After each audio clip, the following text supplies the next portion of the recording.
Hi guys, so in this video I want to cover ankle dorsiflexion. Ankle dorsiflexion is opposite to plantar flexion, where your toes are pointed. Dorsiflexion is instead where you pull your toes towards your kneecap.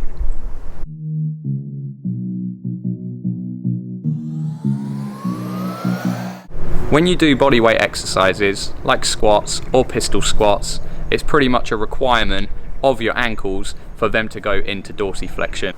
If you lack ankle dorsiflexion, you're going to notice that when you go down into a squat, you're either going to come forward onto your toes as a compensation, or you're going to feel like you're falling back onto your heels. Also, if I do a pistol squat, you can see just how far forward the knees travel. If there's a limitation in ankle dorsiflexion, like I'm demonstrating with this foam roller here, to stop the knee from moving forward, you can see how difficult it is for me then to go down into the pistol squat without my lower back rounding and me feeling like I want to fall backwards. So I've put together a sequence of exercises that I've tried and tested over the years, and I've found to be the most effective for improving my ankle dorsiflexion. So first of all, I always start off with a little bit of myofascial release. So we can use a foam roller, we can use a massage ball, and you can even use a barbell for this.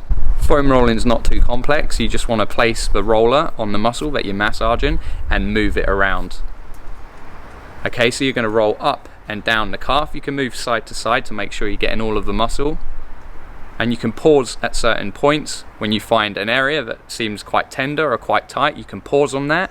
You can even go into dorsiflexion and plantar flexion by pulling your toes towards your knees and pointing your toes away. If you really enjoy the foam rolling and you're a sucker for pain, you can also use the barbell. This just obviously increases a little bit more force, pushing down onto the muscle that we're massaging. So what I've found is with foam rolling, it can be more beneficial for certain people, but for some people they just don't respond to it, and by adding it into your program could just be a waste of time. So if that's you, just avoid this part, skip it and go on to the next exercise. Okay, so the next exercise we're going to do is a stretch. There's two ways to stretch your calf. We can stretch them with a straight leg, or we can stretch them with a bent leg. Both ways are equally as important. So for this one we're going to start with straight leg. So we're going to take a step, and we're going to stand on the step, and then we're going to place a ball of our foot on the edge of the step and allow the heel to go into dorsiflexion. So the heel actually goes towards the ground, and you can feel the stretch in the back of the calf. We're going to hold this for 90 seconds. It doesn't have to be 90 seconds. You can start with 30 seconds, 60 seconds, or 90 seconds if you want to go for the full amount. We're going to do this in 3 positions.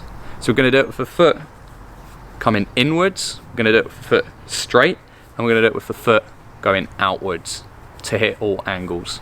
So now we've rolled the calves and we've stretched the calves, we've created a good amount of range of motion that we didn't have to begin with. And now what we're going to do is we're going to go down onto the ground and we're going to do a pales and rails contraction to build strength in that new range of motion that you've just created. So once you're in position, you want to hold this for 2 minutes. So pull yourself into ankle dorsiflexion, try not to push down into it, allow your body weight to just kind of be pushing you forward into dorsiflexion without any other assistance. After 2 minutes, we're going to start the first contraction by pushing our toes down in towards the ground for a 10-second count. This 10-second count is a maximum contraction, 100% contraction. Once you've done that, we're going to pull the toes upwards into dorsiflexion towards the knees, contract the muscles on the front of the calves, and hold that for a further 10 seconds. We're going to repeat that process 3 times. So now we've used pales and rails contractions to build strength in your end range. In this next exercise, we're going to increase the resistance and build a bit more strength in this position. Okay, for this exercise you're going to need a resistance band.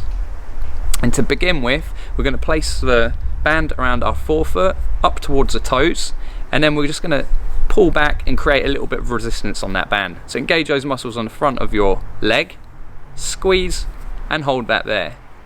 Now we're going to take a step back, increase the resistance on the band, increase the tension. Once we get out there, we're going to do a 10-second contraction. Once the 10 seconds is up, we're going to move back forward to the start position and relax.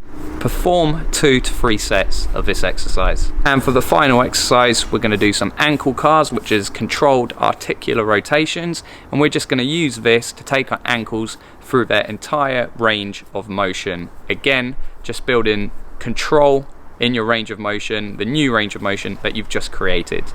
I put these exercises together because that's what worked for me personally, but if you're short for time, you can pick one exercise and roll with it. If you were to pick one exercise, I would say go for the ankle pails and rails. That's the exercise that I've seen the most benefit with in myself and with my clients.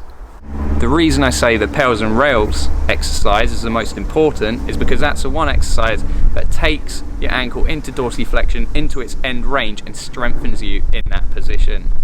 Imagine you were to squat, you've got tight ankles, you put the barbell on your back and you squat down. That barbell and gravity and all that weight coming down onto your ankles is what's pushing you into dorsiflexion. If you lack dorsiflexion, but you're being forced into that position, you're not going to have much control in that area. So if you really want to go to town and improve your ankle dorsiflexion, this is something that you can perform every other day. The reason I say don't perform it every day is just because the pails and rails contractions can be quite intense and it can take your joints some time to recover from each session. And remember that your ankle mobility didn't decrease overnight. This has been something that has been happening for years. So give these exercises time. You're not going to see change in 1 month, not dramatic change anyway. Make this a part of your program and stick to it for the long term if you want to get results at last.